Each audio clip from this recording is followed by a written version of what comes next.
I was halfway down the aisle when I saw it, my sister, Lila, leaning in close to my fiancé, her hand resting on his arm, whispering something that made his face pale.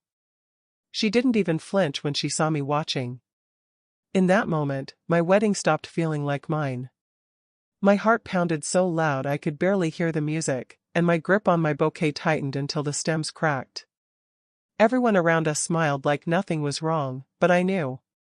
I knew she was here to ruin me. What I didn't know was why. And if I'd walked away right then, I could have saved myself from the lies, the betrayal, and the choice that would split my family in two. But I didn't. I took another step toward the man who might already be lost to me. I'm Ava, 29, and until recently, I thought I knew what family meant. Lila and I grew up sharing a tiny bedroom, stealing each other's clothes, and whispering secrets long after the lights went out. Sure, we fought like sisters do, but I always believed, deep down, she had my back. When I met Daniel, the man who made me feel seen in a way no one else ever had, Lila was the first person I called. She laughed, teased me, said he sounded too perfect, but I brushed it off as sisterly banter. Looking back now, I realize that moment was the first crack in a picture I thought would last forever. I just didn't see how wide it would break. A month before the wedding, I got a text from Lila that stopped me cold. We need to talk. It's about Daniel. No smiley face. No playful tone. Just those words. My stomach knotted instantly. When I called her, she didn't answer. Hours later, she replied with, "Forget it. I'll tell you in person." And for the first time in years, I felt that old, heavy tension between us, the one I thought we'd grown out of. I didn't know it yet, but that text was the start of everything unraveling.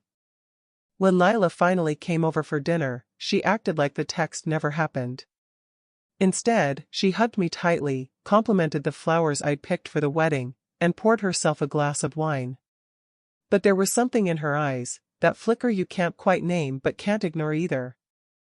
As we sat at the table, she kept sliding little comments into the conversation. Daniel's great, but are you sure you want to rush this? You've only known each other 2 years. Marriage changes people. You never really know someone until you live with them. I laughed it off, telling her we were already living together and happier than ever. She just smiled, that polite, tight-lipped smile that never reached her eyes. Later that night, I caught her lingering in Daniel's study, running her fingers along his bookshelf. She said she was just looking for a pen, but when I checked, there was a stack of old letters out of place. I told myself I was imagining it. Still, the shift between us was undeniable. She went from asking about wedding plans to questioning them, from offering to help with the seating chart to suggesting we keep the guest list smaller in case things change. At the time, I thought she was just being protective. Now, I know she was planting seeds she would water until they strangled everything I'd built.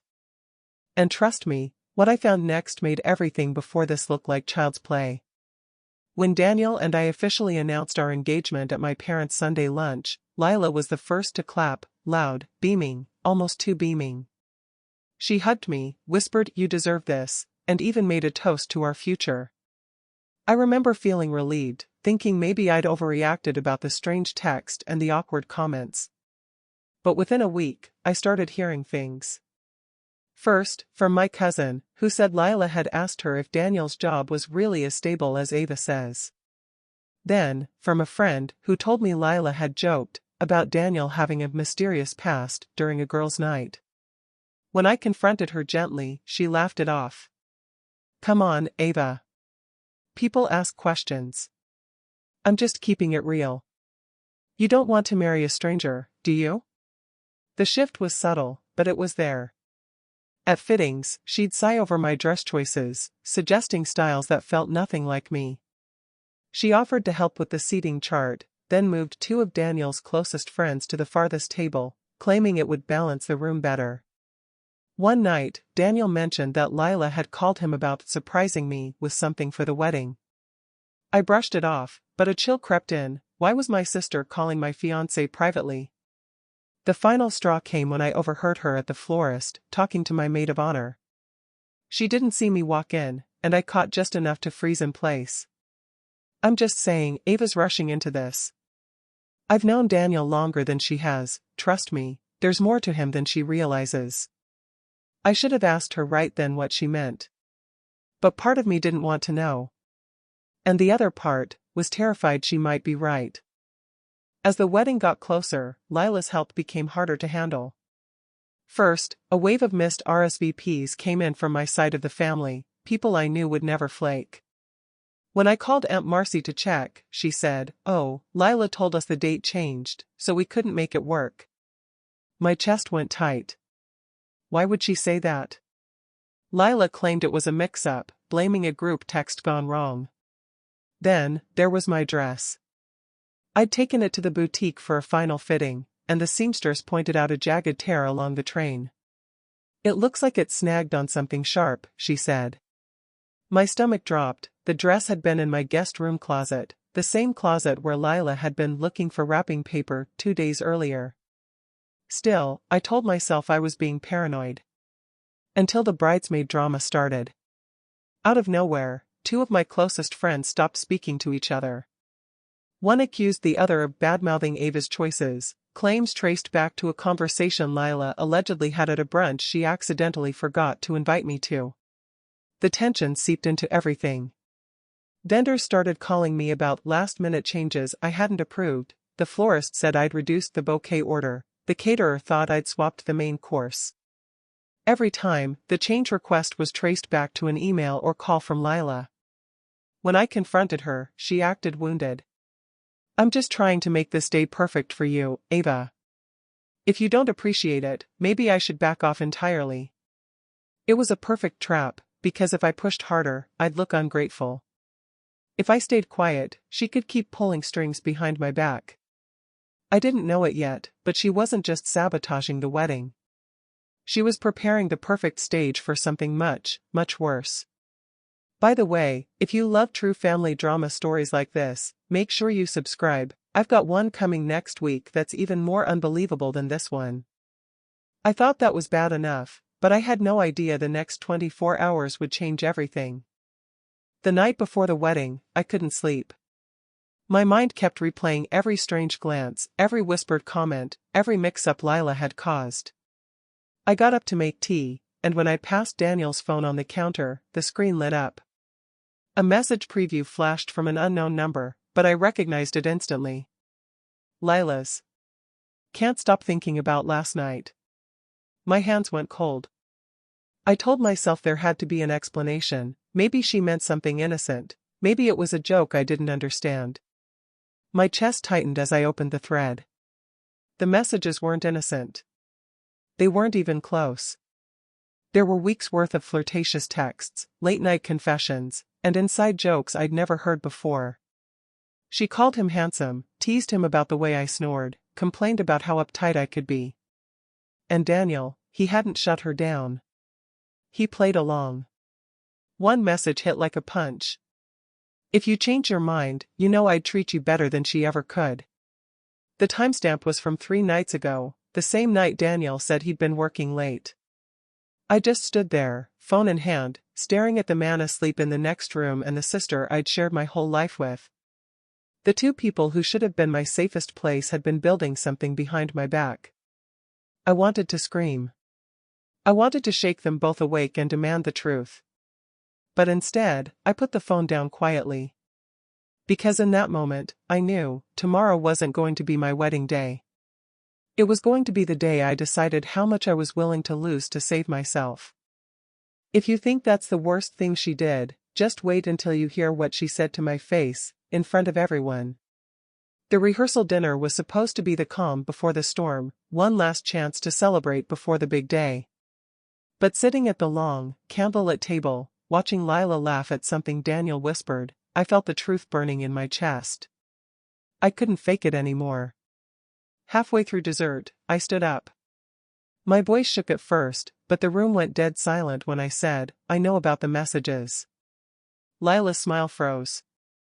Daniel's fork clattered onto his plate. "I know you've been talking behind my back," I said, my voice gaining strength. "And I know it's not just talking. gasps rippled through the table.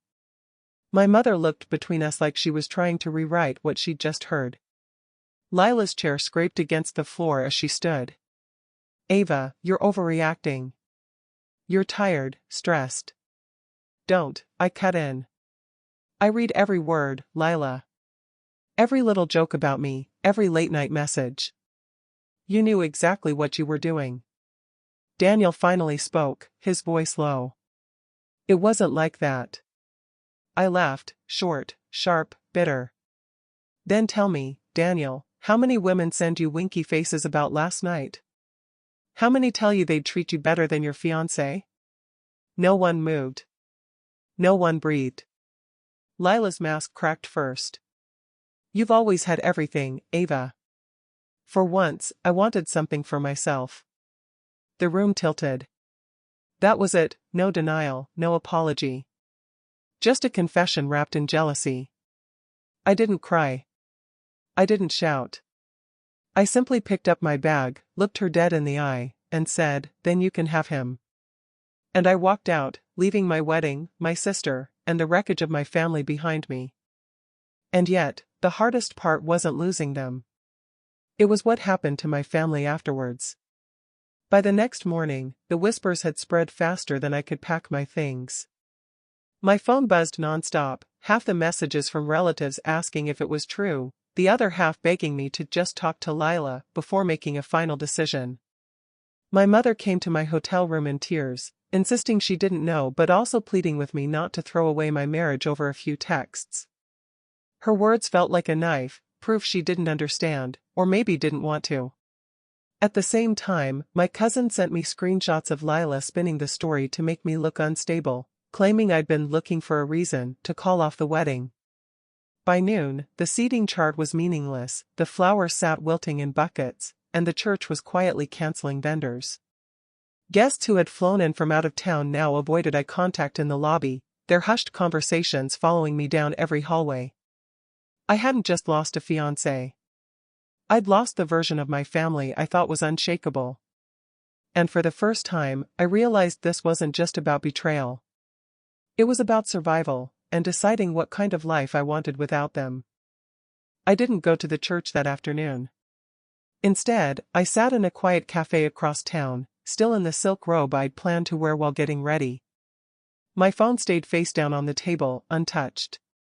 Every time it buzzed, I imagined another excuse, another plea, another twist of the knife. Lila didn't show up. Neither did Daniel. I suppose they had each other now, and maybe that was punishment enough. But in the stillness, I realized something. I wasn't broken. I was bruised, yes, but not broken. In the days that followed, the divide in my family became clear. Some stood with me. Others clung to the idea of forgiveness, as if sharing DNA meant I owed my sister a place in my life. I listened politely, but I didn't agree. Forgiveness might come someday, but reconciliation? That was a choice, and I chose peace over proximity. I moved to a smaller apartment, sold the dress, and canceled the honeymoon. And with every box I unpacked, every quiet evening I spent alone without walking on eggshells, I felt lighter. People say blood is thicker than water, but I've learned that sometimes, it's the water you choose, the friends who show up, the boundaries you keep, the self-respect you refuse to bargain away, that keeps you alive. Losing a sister and a fiancé in one day should have shattered me.